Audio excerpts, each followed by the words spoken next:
नमस्कार। मुंबई से फिर एक बार आपके सामने मैं हूं रविंद्र जैन, देश और जनता के हित में सदैव तत्पर बात करने वाला। माननीय मुंबई उच्च न्यायालय जी और सर्वोच्च न्यायालय जी, आर्थिक नगरी मुंबई का इतना बुरा हाल हो चुका है जिसका जवाब नहीं दे सकते। एक बारिश के अंदर ट्रेनों की पटरियों में पानी भर जाता है, पटरियां डूब जाती हैं। दूसरी बारिश में रोडें लबालब हो जाती हैं। और एक मज़े की बात तो ये देखिए कि ठेकेदारों का ठेका पास कर दिया जाता है, बजट पास कर दिया जाता है। पानी की निकासी के लिए 500 करोड़ 1000 करोड़, मतलब जो मन में आया, जैसे देश इनके बाप की जागीर है और पैसा इनके बाप का ही है। माननीय, बहुत सोचने की बात है कि जनता के पैसे की किस तरह बर्बादी की जाती है इन नेताओं के द्वारा, जो अंगूठा छाप है ज़्यादातर और करप्ट हैं ज़्यादातर, हर मामले में उलझे हुए हैं ज़्यादातर।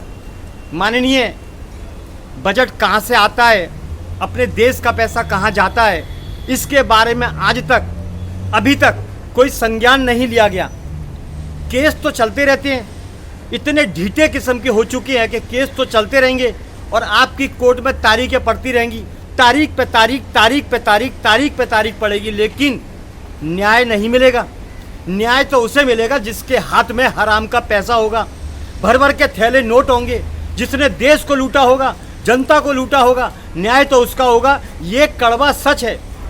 हमारी बातों को बुरा तो लगाया जाता है, कोई फर्क नहीं पड़ता है, लेकिन हम भी देश के नागरिक हैं और हम देश की जनता के लिए आवाज़ उठाते रहेंगे, उठाते रहे हैं। और आने वाला टाइम भी, बेशक इसमें हमारी जान पर जाए या गोलियां चले हमारे ऊपर, या हमें फंसाया जाए, हमें इसकी परवाह नहीं है।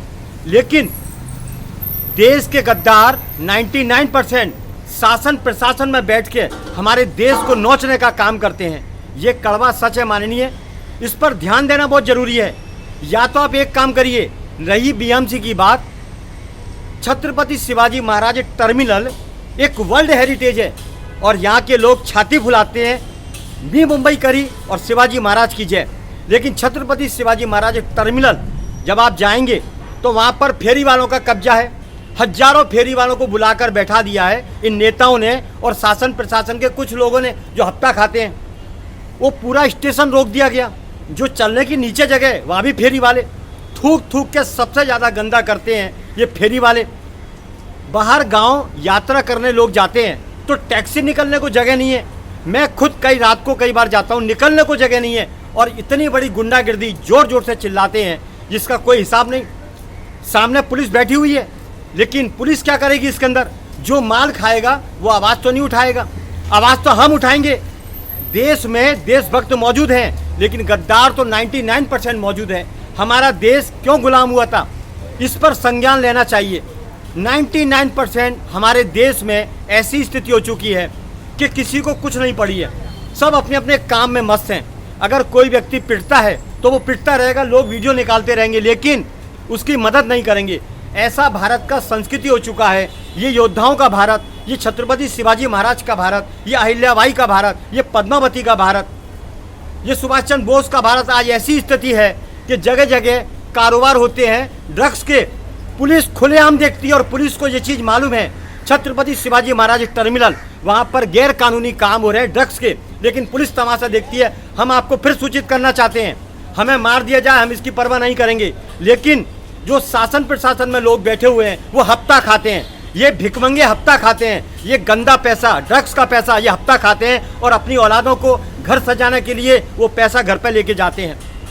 अपने कर्तव्य का सौदा करता है भारत का हर ज़्यादातर डिपार्टमेंट का आदमी। क्यों वर्दी पहनते हो, क्यों सौगंध खाते हो गीता और पुराण की? अगर सौदा करना है तो दलाल बन जाओ, तो कम से कम वर्दी का और किसी डिपार्टमेंट की पद का उनकी बेइज्जती तो नहीं होगी, उस पद की गरिमा तो नहीं गिरेगी। पद की गरिमा गिराने वाले 99%। माननीय, मुंबई उच्च न्यायालय से विनती करता हूँ कि कितने बड़े बड़े टेंडर पास होते हैं सड़क के लिए कि पानी भर गया है, अगले साल नहीं भरेगा, इसके लिए टेंडर पास कर दिया। ये पैसा खाने वालों की जांच क्यों नहीं होती है? आपकी कोर्ट में भी तारीख दी जाती है। कर्मचारी से लेकर और अधिकारी तक, नेता से लेकर और अभिनेता तक सब पैसा खाते हैं। अगर पैसा न खाएं तो भारत तो 1947 के बाद से स्वर्ग हो जाता और दुनिया में सबसे धनी देश होता, सबसे खूबसूरत देश होता। लेकिन भारत के जो नेता हैं 99% उनको माल खाना है, अय्याशी करनी है, काम तो करना ही है। माननीय मुंबई की बात करते हैं, आर्थिक नगरी मुंबई, सबसे बड़ा बजट है एशिया का, आर्थिक नगरी मुंबई में एशिया का। लेकिन हालत कैसी है? गड्ढे के अलावा कुछ मिलेगा ही नहीं, पानी भरा हुआ रहेगा, मिलावट के धंधे, करप्शन हो रहा है, लूटमार हो रही है, वसूली हो रही है, ड्रग्स के कारोबार हो रहे हैं, दूध में मिलावट, खाने में मिलावट, मसाले में मिलावट। अरे कमाल हो गया, होटलों में मनमानी चलती है, कमाल हो गया। ये आर्थिक नगरी मुंबई है, दुनिया में नाम खराब कर दिया इस मुंबई का। इतनी खूबसूरत मुंबई है, ये स्वर्ग जैसी मुंबई है। इसका विनाश करने वाले भारत के मुंबई के ज़्यादातर नेता हैं जो वसूली में लिप्त हैं। ये है सच्चाई। अब मजे की बात तो ये देखिए, छत्रपति शिवाजी महाराज का जो नाम लेते हैं वही सच बोलने वाले पर कार्रवाई करवाते हैं। सच बोलने वाले में बंबई में जितने भी आवाज़ उठाने वाले लोग थे सच, उनके ऊपर पुलिस कार्रवाई की गई, कार्रवाई करवाई गई। किन्होंने? इन नेताओं ने, भ्रष्ट नेताओं ने, दलालों ने, जो डूबे हुए हैं, अय्याशी के अंदर डूबे हुए हैं। इनकी पोल ना खुल जाए इसलिए करप्शन में फंसा देते हैं, झूठा फंसा देते हैं उनको, उनकी जांच करवाते हैं। माननीय, ये देश के सेवक हैं, यह देश इनके बाप की जागीर है। बहुत जरूरी है संज्ञान लेना। नेता आखिर है कौन? डिपार्टमेंट है कौन? ये गुंडागर्दी क्यों करते हैं? ये मनमानी क्यों करते हैं? इन्हीं के फंटर गुंडागर्दी में संलिप्त है और पुलिस सबसे ज़्यादा सुरक्षा उन्हीं की करती है। नेताओं की सुरक्षा हटा दी जाए, पुलिस सुरक्षा क्यों? नेताओं के लिए पुलिस सुरक्षा क्यों? अनाप शनाप खर्चा करते हैं, गाड़ियों में घूमते हैं और आम आदमी रेल की पटरियों में पानी भर जाता है तो नीचे धीरे धीरे जाता है, अपने घर को नहीं पहुंच पाता है, रोटी के लिए मोहताज हो जाता है। लेकिन नेता मौज करता है और नाटक करता है कि हम भी पानी में घूम रहे हैं। एक नंबर के झूठे ये भारत के नेता। एक ही नेता इस समय हिंदुस्तान में अच्छा है जो दमदार, असरदार, जोरदार है और उसे शेर कहा जाएगा, वो है उत्तर प्रदेश का योगी आदित्यनाथ, जिसने ऐसा काम किया है गुंडों के प्रदेश को, जो उत्तर प्रदेश जहाँ पे गुंडे पैदा होते थे, पेड़ पौधों की जगह गुंडे पैदा होते थे उत्तर प्रदेश के अंदर, ड्रग्स के कारोबार होते थे, सबसे बड़ा गुंडों का गढ़ उत्तर प्रदेश।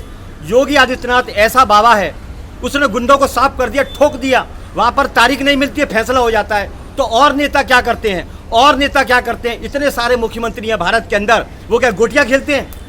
अरे कार्य करने की क्षमता होनी चाहिए, क्योंकि योद्धाओं का खून जिसमें होगा वही काम करेगा। जैसे योगी आदित्यनाथ, हम तो तारीफ करेंगे उसकी जो काम करेगा, हम फालतू बात नहीं करते ज़्यादा। हमें किसी का डर नहीं, खौफ नहीं, जो करना है करो, मारो तो मारो, कोई परवाह नहीं।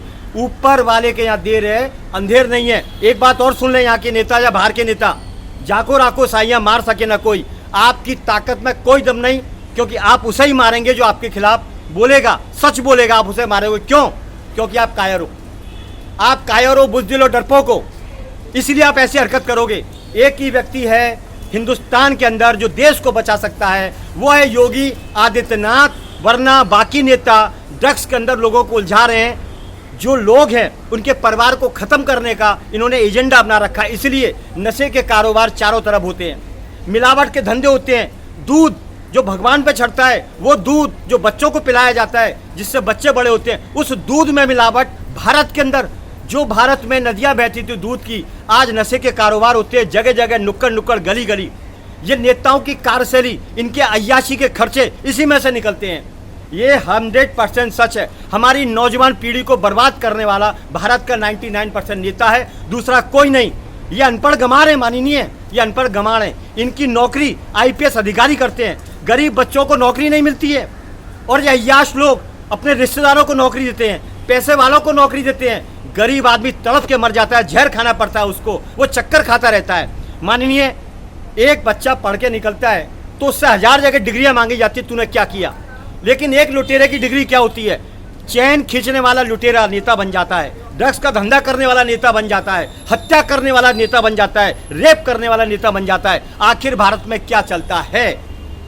चलिए, सत्यमेव जयते हर अदालत में लिखा है, हर ऑफिस के बाहर लिखा है, लेकिन वहाँ सत्य का फैसला नहीं होता है। फैसला तो उसका होता है जिसके पास हराम का 2 नंबर का पैसा होता है। बस इतना ही काफ़ी है।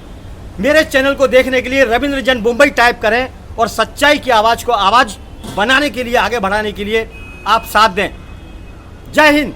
मैं हूं मुंबई से रविंद्र जैन, देश और जनता के हित में सदैव तत्पर। जय हिंद।